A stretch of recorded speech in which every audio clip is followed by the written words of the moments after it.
Hello बच्चों, कैसे हैं आप लोग। आई होप सब लोग अच्छे होंगे। तो चलिए आज की हम वीडियो में लेंस का जो अगला वाला हमारा बच गया था वो हम पढ़ते हैं और उसके बाद साथ साथ ही आज लेंस का जो चैप्टर है वो आज एंड हो जाएगा, फिनिश हो जाएगा हमारा। तो हमने ये तीसरा चैप्टर भी कंप्लीट कर लेंगे आज। तो वीडियो को लास्ट तक देखिएगा, जो नया पॉइंट लगे उसको नोट कर लीजिएगा। अगर आपके पास नोट्स रखे हुए हैं तो आप उसको इस वीडियो के साथ साथ रिवाइज कर लीजिएगा। ठीक है, चलिए स्टार्ट करते हैं। फोकस तल क्या होता है।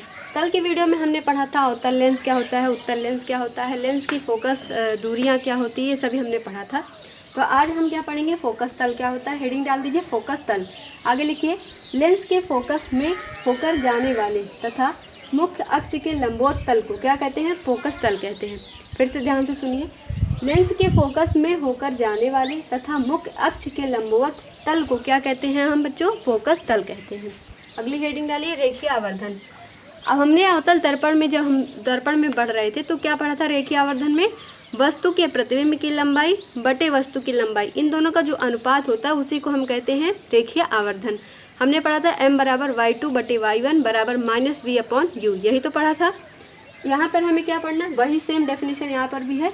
लेंस द्वारा बने किसी प्रतिबिंब, अब यहाँ पर हमने क्या जोड़ दिया, लेंस द्वारा बने। ठीक है, दर्पण में तो दर्पण द्वारा, तो लेंस द्वारा बने किसी प्रतिबिंब तथा वस्तु की लंबाई के अनुपात को क्या कहते हैं, हम रेखीय आवर्धन बोलते हैं। m बराबर क्या होता है, रेखीय आवर्धन को किससे प्रदर्शित करते हैं, m से। m बराबर क्या होता है, v/u, ये क्या लिखा हुआ नीचे, u। ठीक है, तो m बराबर v/u, ये नोट कर लीजिए बच्चों। अब देखिए आगे, लेंस की क्षमता किसे कहते हैं। तो लेंस की क्षमता में क्या होता है कि कोई भी लेंस जितना अधिक प्रकाश को मोड़ सके वही उसकी क्षमता होती है।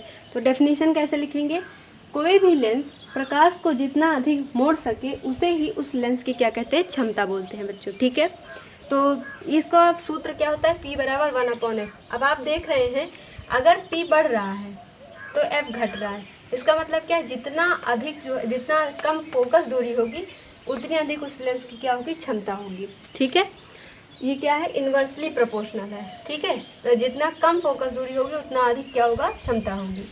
और इसी के साथ साथ नीचे और नोट करिए लेंस का सूत्र। ठीक, अवतल उत्तल दोनों के लिए सेम सूत्र होता है, 1/v - 1/u बराबर 1/f। इसको आप नोट कर लीजिए। अगला हेडिंग डाल के लिखिए, लेंस का सूत्र। तो यहाँ अगला हेडिंग डालिए, लेंस की हेडिंग नहीं, इसी के नीचे लिखिए, इसका मात्रक डायोप्टर होता है। मतलब जो लेंस होता है, जो उसकी क्षमता है, उसका मात्रक, लेंस की क्षमता का मात्रक क्या होता है, डायोप्टर होता है। इसको हम क्या कहते हैं, इसका मात्रक डायोप्टर होता है। ठीक है, अब अगला देखिए, अवतल लेंस उत्तल लेंस, इन दोनों का उपयोग हमारे एग्जाम में पूछा जाता है। तो उपयोग में देखिए, अवतल लेंस का उपयोग कब होता है, आंखों की निकट दृष्टि दोष के निवारण के लिए। जब हमें निकट दृष्टि दोष हो जाता है तो उसके निवारण के लिए किस लेंस का उपयोग करते हैं बच्चों, अवतल लेंस का उपयोग। ठीक है, अब उसके बाद देखिए उत्तल लेंस का उपयोग में क्या क्या पढ़ना है, सूक्ष्मदर्शी, दूरदर्शी, लालटेन, फोटोग्राफी, इन सभी में क्या होता है, उत्तल लेंस का प्रयोग किया जाता है। आप ऐसे दोनों तरफ लिख लीजिए, बीच में ऐसे लाइन बना दीजिए, यहाँ उत्तल लेंस अवतल, यहाँ उत्तल, दोनों हेडिंग डाल के नीचे उपयोग लिख लीजिए आप। ओके, चलिए ये हमारा वीडियो यहीं पर एंड होता है। हमारा लेंस वाला चैप्टर यहाँ तक ख़त्म है। इससे ज़्यादा पढ़ने का मतलब है आपका टाइम वेस्ट होना। इसके अलावा आपसे कुछ भी नहीं पूछा जाता। बस आप एक बिलीव और विश्वास के साथ जितना मैंने पढ़ा है उतना पढ़ लीजिए। देखना सारे क्वेश्चन आपके फंसेंगे जितना मैं बोलूँगी। बस आपको मेरी बात को ध्यान से सुनना है, मानना है, उसको कॉपी करना है। जो मैं पढ़ा रही हूँ अपनी कॉपी पर नोट डाउन करिए, उसको अच्छे से पढ़िए, रिवीजन करिए। मिलते हैं अगले वीडियो में, तब तक के लिए थैंक यू। वीडियो को शेयर कर दीजिएगा। Bye bye.